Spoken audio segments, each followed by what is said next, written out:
সেবার যখন দেশে গেলাম পরিবারের সবার সাথে বেশ সুন্দর সময় কাটিয়ে এসেছিলাম। এটা ছিল আমার বড় ভাসুরের বাসা। সেটা ঘুরে দেখছিলাম কি সুন্দর পরিপাটি ছিমছাম করে ওনারা ওনাদের সংসারটাকে সাজিয়েছেন। যদিও খুব অল্প সময়ের জন্য যাওয়া হয়েছিল রংপুর শহরেই, তবে দেখা যায় না ওই যখন যাই তখন অনেক কিছু একসাথে এসে পড়ে, তো চাইলেও সবাইকে সেইভাবে ফুল সময়টা দেয়া পসিবল হয়ে ওঠে না ইচ্ছা থাকলেও।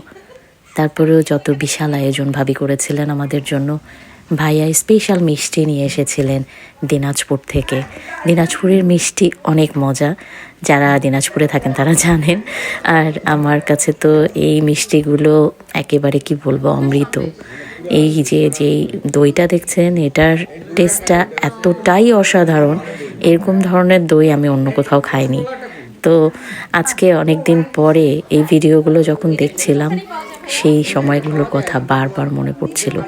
কখনো শেয়ার করা হয়নি ভালো কিছু মুহূর্ত, অনেক সময় ইচ্ছা করে না শেয়ার করতে, মনে হয় খুব যত্ন করে রেখে দেই। তো সেইখান থেকেই এই একটু ছোট কিছু ক্লিপ আজকে শেয়ার করলাম সবার সাথে। সুন্দর সময়গুলো আসলেই খুবই কাছে টানে, মায়ায় একেবারে জড়িয়ে ফেলে সব কিছু।